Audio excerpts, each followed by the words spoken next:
Catherine Paysan, Émile Hausen, un homme inconnu qui ne va pas l'être longtemps, parce que vous êtes enfin revenu après un long moment d'absence pour parler de lui. Alors on va y revenir, mais le long moment d'absence, c'était votre dernier roman, Là-bas en Allemagne.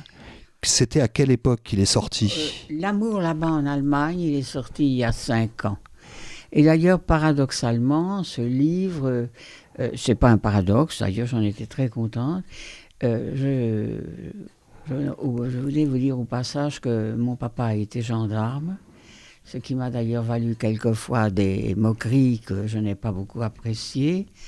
Mais il se trouve que ça m'a par contre donné l'occasion de faire connaissance par la suite avec les officiers de gendarmerie, avec les généraux de la gendarmerie, alors que mon père était un gendarme à pied, un gendarme de base, et que justement pour ce livre-là, voyez-vous, L'amour là-bas en Allemagne, j'ai eu le prix de la gendarmerie nationale à titre spécial.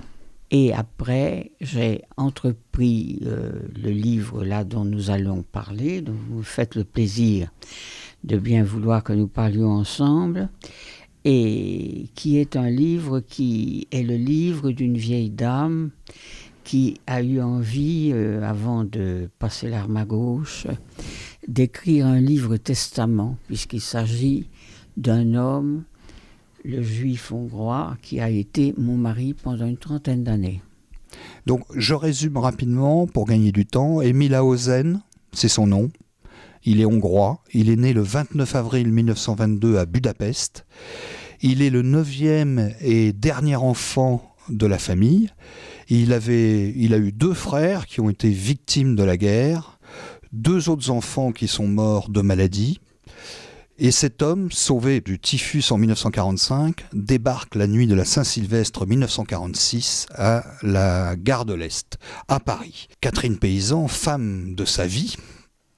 Enfin, j'espère que j'étais la femme de sa vie, parce qu'il a eu quand même d'autres femmes, et il ne me l'a pas caché. D'ailleurs, pourquoi me l'aurait-il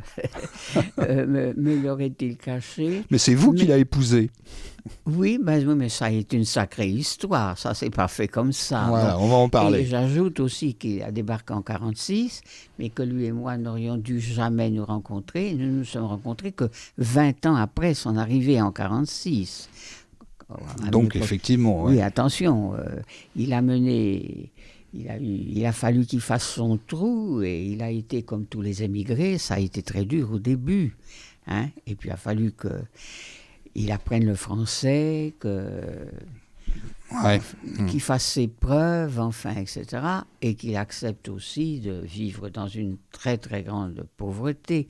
Cela dit, il y était habitué, puisque...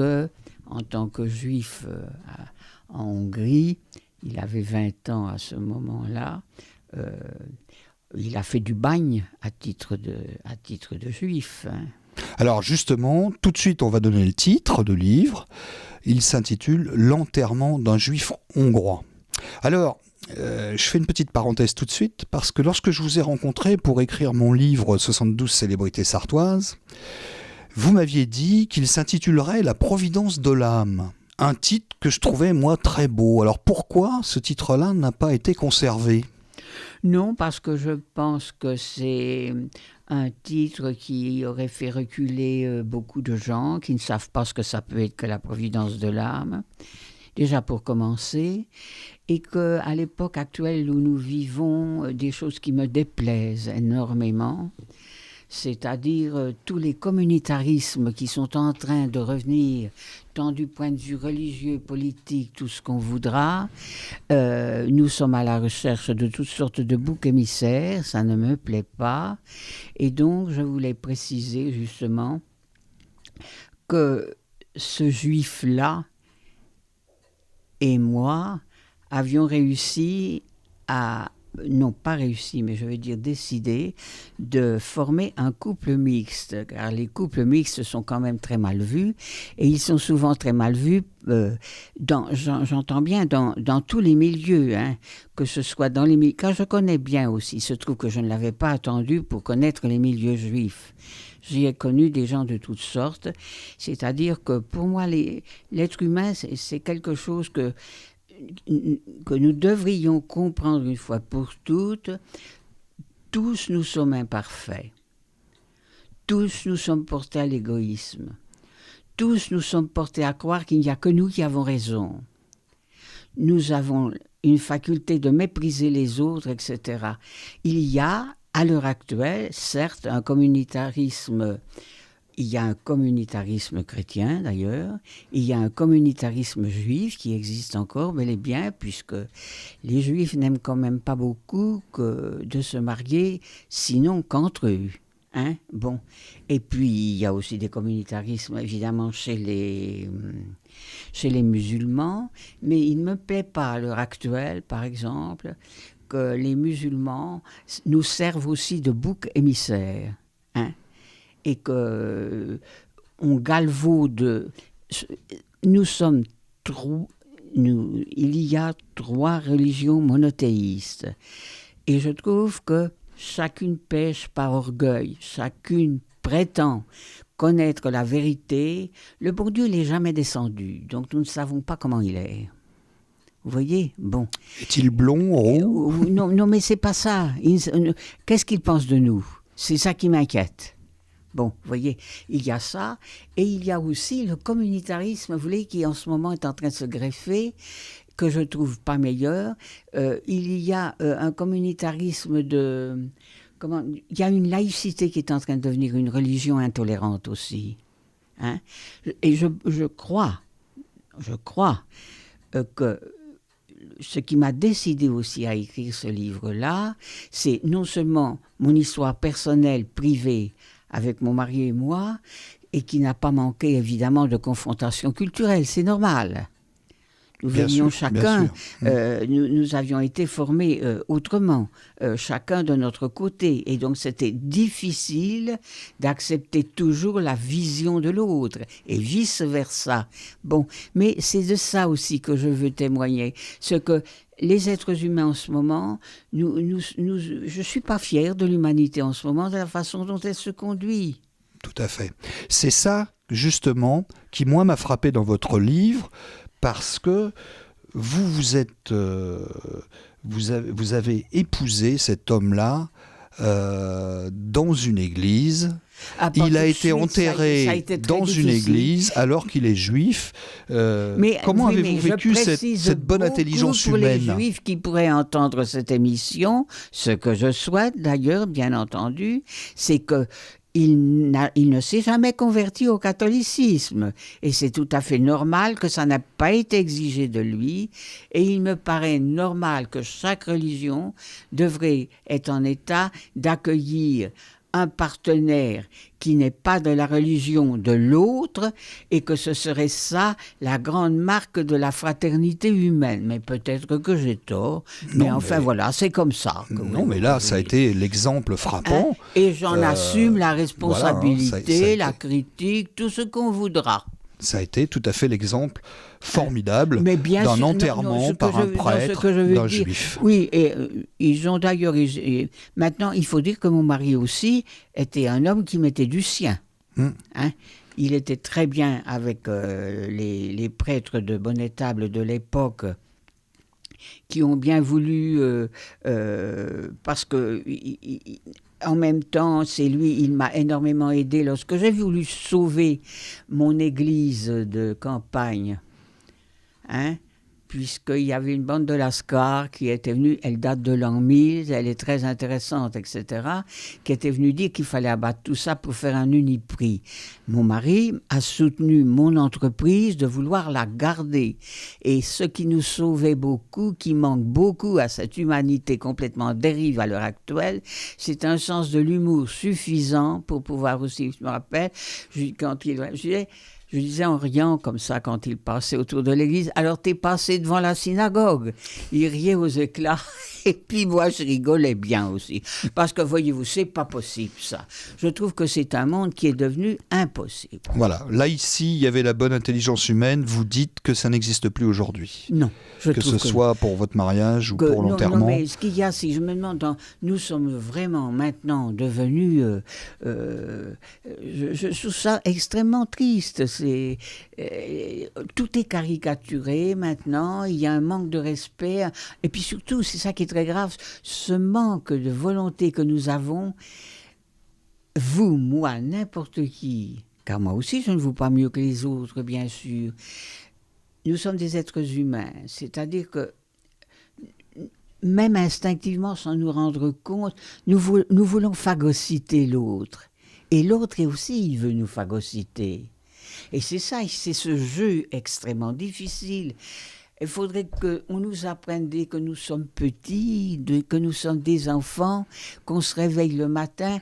Qu'est-ce que je vais faire dans la journée? Non pas pour devenir un saint, mais pour faire le moins de mal possible quand même autour de moi, pour être le plus compréhensible. En fait, ce que vous êtes en train de me dire, c'est que plus que la biographie de Émile Hausen, votre mari, c'est plutôt ce message-là que vous cherchez à faire passer. C'est-à-dire qu'à travers cette biographie, à travers ce que nous avons vécu sur le plan intime, il s'agit de remettre en question à la fois l'être humain tel qu'il est et aussi la grande histoire.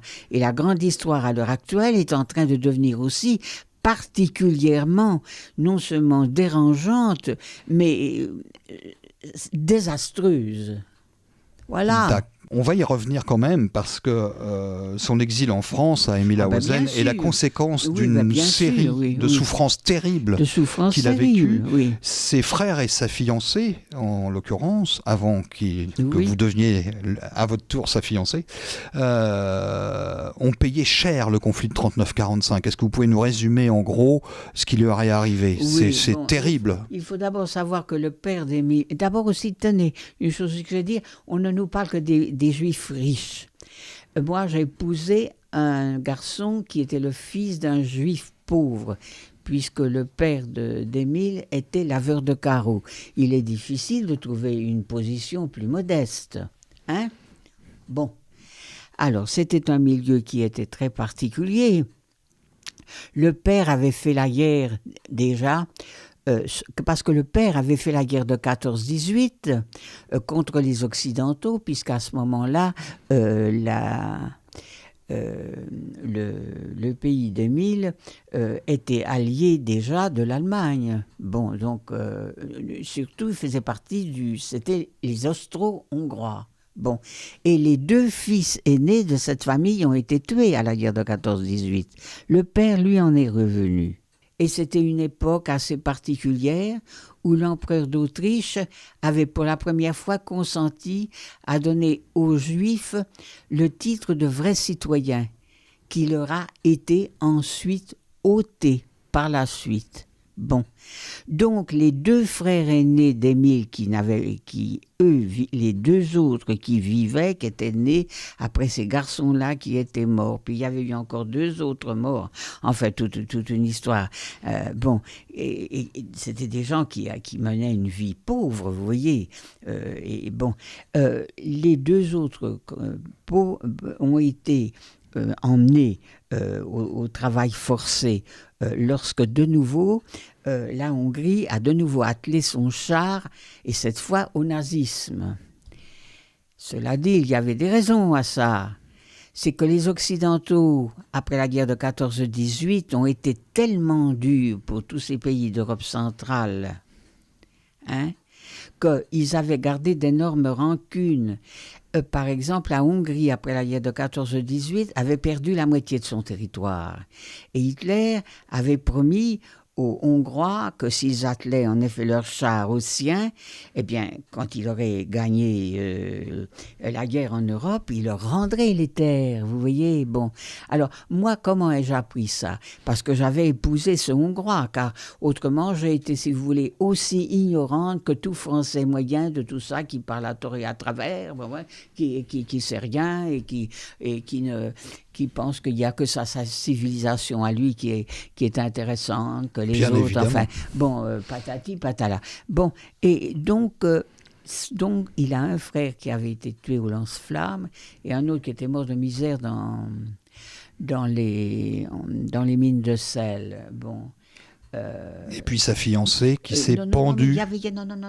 Je vais trop vite. Non, c'est pas ça. Mais sa sœur avait été emmenée aussi en camp de concentration. Mais ça, non, sa fiancée n'avait pas été emmenée. Elle s'est pendue. Elle s'est pendue au moment où les Russes sont entrés à Budapest, où il s'est passé aussi inversement des choses effroyable. Et d'ailleurs, il n'a jamais pu savoir quelles étaient les circonstances qui lui avaient décidé à elle d'en finir. D'en finir avec tout ce qui se passait. Alors, et il avait la particularité bien sûr, les gens ne savaient pas ça. Il ne voulait pas que les gens le sachent.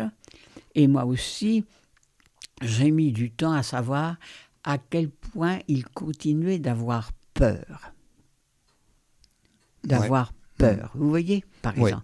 Je me souviens même lorsque, ici à Hollen, dans les débuts, lorsque les gens sonnaient, ils sursautaient.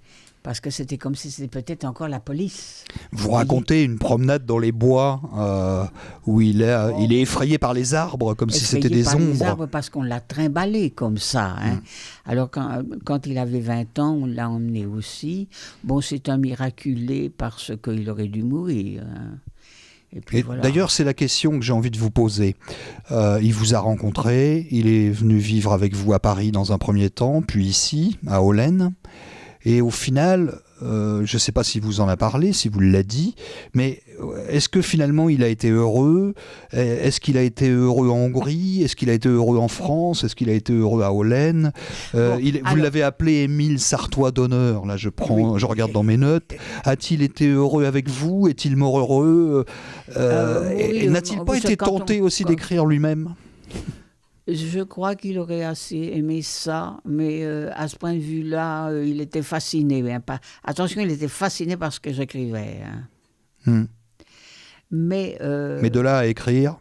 De là à écrire, c'était encore justement parce qu'il trouvait ça énorme. Il avait raison, parce que c'est un sacré boulot, les gens ne s'en rendent pas compte. Ouais. Hein? Mais non, ce que je veux dire... Je ne le suis sûrement pas rendu malheureux. D'ailleurs, quand il est mort, il a su me dire avant sa mort des choses très réconfortantes. D'accord. Il m'a remercié de tout ce que j'avais fait pour lui, car j'ai fait quand même beaucoup de choses. Il m'a dit que je l'avais toujours, c'est le terme qu'il a bien employé, que je l'avais toujours fasciné, que je le fascinais encore. Et lorsqu'il est mort à l'hôpital du Mans, et que je me suis retrouvée toute seule avec ce mourant, un dimanche soir, le dernier mot qu'il ait dit, qu'il ait prononcé quand même dans sa vie, qui avait été une vie tellement, non seulement mouvementée, mais en effet souvent douloureuse, c'est de m'appeler par mon nom, Annie. Et il est passé dans le coma. Et c'était... Juste avant? Juste avant. De mourir. Juste avant de mourir. Hein? D'accord. Et de toute façon, j'ai mis 30 ans à réussir le greffage. Il faut être très patient, et c'est ce que nous ne savons pas. Par exemple, vous voyez, ces hordes d'émigrés de maintenant, c'est d'eux aussi que je parle à travers lui. Nous sommes en train aussi de leur demander l'impossible. Nous voulons qu'ils oublient leurs racines complètement pour que nous daignions les endurer, alors que nous ne voulons à aucun prix nous débarrasser de nos racines. Il y a déjà ça. Alors, mon mari avait très bien compris ça, parce que c'était un type très intelligent. Hein. Donc, il vivait avec un masque. Tout allait toujours bien. Il était joyeux, c'était merveilleux. Vous savez, à Bonnétable, il était très aimé parce il pouvait être très courtois, très rigolo, très, très gentil, très, très charmant, hein. Et donc, il y a des gens qui l'ont connu, qui, s'ils lisent ce livre, vont être stupéfiés de ce que je dis. Non pas du mal de lui, mais ce que ça représentait comme drame et même comme tension ici à la maison. Il ne faut pas oublier que quand on a vécu ça, on trimballe des névroses qu'on ne s'en guérit jamais. Et donc, nous avions le problème de ces névroses-là. Et ensuite, il fallait reprendre le masque. Tout va bien. Tout va bien. Et il ne voulait pas, je vais vous dire jusqu'où ça allait, que je dise qu'il était juif. La première fois qu'il m'a embrassé, c'était à Paris, dans ma cuisine. Il m'a embrassé dans la nuque, tout doucement, et il m'a dit, tout bas, comme si nous étions entourés de gens qui allaient trahir ce qu'il allait me dire, « Je suis juif ». Tout doucement. Tout doucement. Comme s'il s'excusait. Ben non, qu'il avait peur. Il avait peur surtout, c'est pas une excuse, c'est qu'il avait peur. On va être obligé de déjà s'arrêter, ça va très vite, mais de toute façon il y a 500 pages, et il faut quand même laisser au lecteur soin de faire des découvertes. J'espère qu'il y a peut-être des gens qui penseront que ça vaut peut-être la peine aussi de lire mon testament. Voilà, vous l'appelez comme ça. Oui. D'accord. Eh bien, je rappelle le titre de votre livre publié chez Albin Michel le 5 janvier. L'enterrement d'un juif hongrois, dernier d'une saga autobiographique consacrée à l'homme de votre vie, celle d'une déchirure identitaire, d'une cassure avec ses racines, dont on ne se remet jamais tout à fait. L'intégration, l'assimilation, comme vous l'avez dit, des mots, de belles théories, plus facile à préconiser qu'à appliquer. On est bien d'accord. C'est ce que vous démontrez dans votre livre. Merci à vous.